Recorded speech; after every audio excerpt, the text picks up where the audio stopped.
So in this session, we are going to discuss about acceleration measurements. Accelerometer is a device used to measure acceleration based on body's vibration.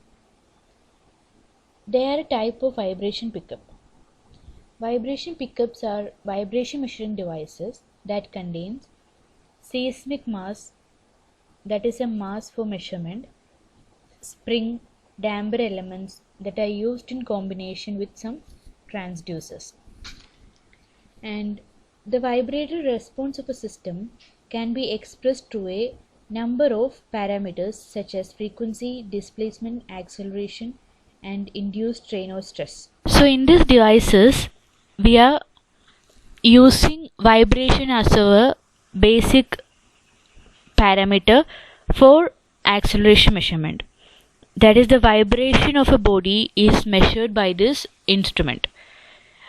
Okay, now for that purpose we need to just attach our accelerometer or the vibration sensing element to the body that is accelerating or vibrating.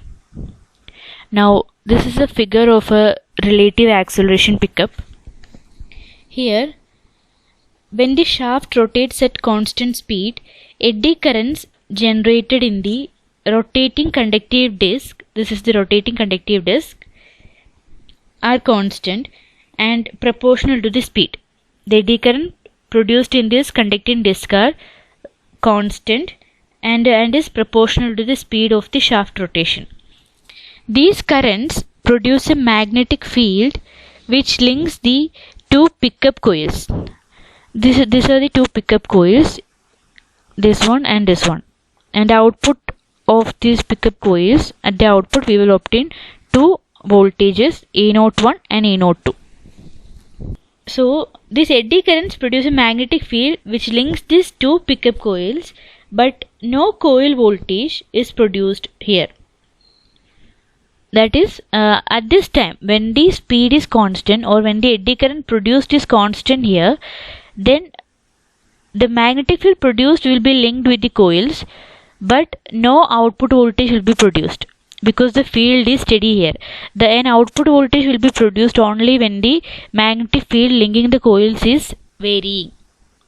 Okay, so here when the shaft, which is rotating at a constant speed, starts to accelerate, there will be a changing speed, and this changing speed will vary the eddy current produced here and thereby the magnetic field linking the coil. Okay, therefore at this time, that is when the shaft accelerates, the magnetic field linking the coil is varying. As a result, output voltage will be produced in the two coil outputs, and this output voltage produced will be proportional to the acceleration in the shaft. Okay, so by measuring the output voltages we can obtain the acceleration. So here the rotation of the shaft when it accelerates produce the output voltage. The main thing is the production of eddy current in the conducting disc. So what are factors produce the eddy current change? It may be the change in speed or any vibration of the shaft or any mechanical shock occur to this disc or this housing. Whatever it may be, whatever factors that can produce the eddy current change or a change in magnetic field will result in the output voltage. So all those factors will be affected in the output voltage measurement. Okay, so if it is not necessary that the shaft should be rotating or accelerating. So what all factors that can produce the eddy current change? That may be the vibration on this shaft or any shock to this conducting disc or to the housing. Everything can be detected by the output voltage. So this is a basic acceleration pickup. The whole class of accelerometers may be classified as a deflection type or null balance type. And those used for vibration and shock measurement are usually deflection type. And The accelerometers that are used for measurement of motion of vehicles such as submarines, aircraft, spacecraft, etc. may be both deflection as well as null valence type. Let us first move on to a type of deflection type accelerometer known as piezoelectric accelerometers. So in piezoelectric accelerometers, the sensing element is a piezoelectric crystal. What is the specialty of a piezoelectric crystal?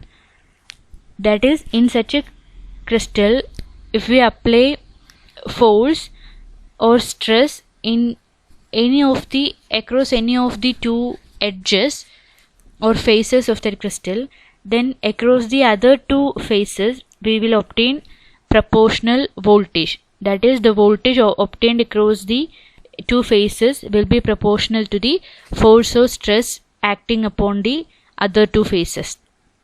So here the sensing element of piezoelectric crystal can be made with quartz material or some man-made material, and that is coupled to the seismic mass or the balancing mass. So these accelerometers, when accelerated, this mass, that is the seismic mass, will cause a stress on the crystal, and that result in the proportional electrical output signal. They also consist of a spring attached to the bottom. So see this first figure. This is the construction design of the piezoelectric accelerometers. Design 1. There are 4 designs, 4 type of designs are there. This is the basic compression design, peripheral mounted compression design. So here you can see there is a spring over here, and there is a mass, and P is the piezoelectric sensing element and B is the base, and across this we are taking the output voltage, and this whole material we are attaching to a vibrating body or accelerating body. So when the body accelerates or vibrates, and force will be acting upon this piezoelectric sensing element, as well as the mass and spring will give a opposite force from the top also towards the bottom. As a result, stress or strain will be acting on the piezoelectric crystal. So an proportional output voltage will be produced, which we can take across this path. And the electrical signal output frequency, that is, we will obtain an electrical signal output here, and the frequency of that electrical signal will be proportional to the force acting upon the sensing element. And as we know that force is equal to mass into acceleration, F equal to ma, then the frequency will be proportional to the acceleration. Okay, that is, the frequency is proportional to force and force is proportional to acceleration. Therefore, the frequency of the electrical signal will be proportional to the acceleration of the vibrating body. And this design, that is the peripheral mounted compression design, it is the simplest and as well as it is having the best mass sensitivity ratio. Okay, but here, because the housing, this is the total housing, this housing acts as an integral part of the spring or mass system. That is, this is the integral part of this total system design. This type is more sensitive to spurious input. Okay, spurious inputs are the unwanted inputs, and the spurious input that can cause in this systems are temperature, acoustic noise, base bending, cross-axis motion, and magnetic fields. Here, as I have told, there is a spring over here. This spring is generally preloaded to work the piezoelectric material at a more linear portion of its strain curve. Okay, so this preloading of the spring also will allow the measurement of both the positive and negative accelerations without putting the piezoelectric material in tension. So this spring acts as a protective material that will allows both the acceleration as well as deceleration without putting this sensing element or the piezoelectric element in tension. And there are some other designs also. as you can see in this figure B, C and D, and they are center mounted compression design. This is center mounted compressors design, and in this just the structure is somewhat different. You can see the difference of the structure here, that is mass, the shape of the mass is somewhat different, and the springs are in almost in the center, and piezoelectric element is also in the center mounted, and this output is taken from this side. So this is center mounted compression design, and the other one is inverted center mounted compression design. So this is inverted center mounted compression design. This is actually the opposite of this center mounted compression design. It is inverted manner. And the other one is shear design. This is shear design. Here an equal bi-directional, that is all the elements are equally arranged in the both the sides. This is a shear type design, and these designs are available similar to the center mounted compression design. So these designs are developed in order to reduce the response to the spurious input, also in order to achieve more accuracy to the measurement. So accelerometers are available in a wide range of specifications from a large number of manufacturers, and the sensitivity frequency response trade-off is apparent in typical specifications. So these are some of the specifications of the accelerometers,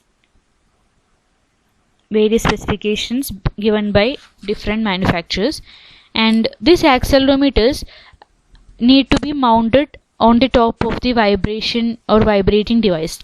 And the mounting techniques, there are different types of mounting technique.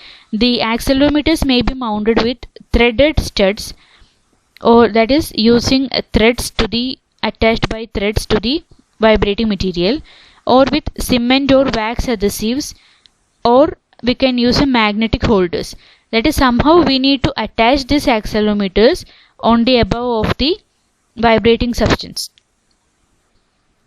So the main effect of the various mounting methods is the reduction of the natural frequency as a result of the type of mounting. The characteristics of mounting, elastic and inertial characteristics, depending upon this characteristics of the type of mounting, the natural frequency can be reduced below the unmounted accelerometer, can be reduced, thereby accuracy can be more. So that is about piezoelectric accelerometers. So in next session, let us discuss about capacitive accelerometers.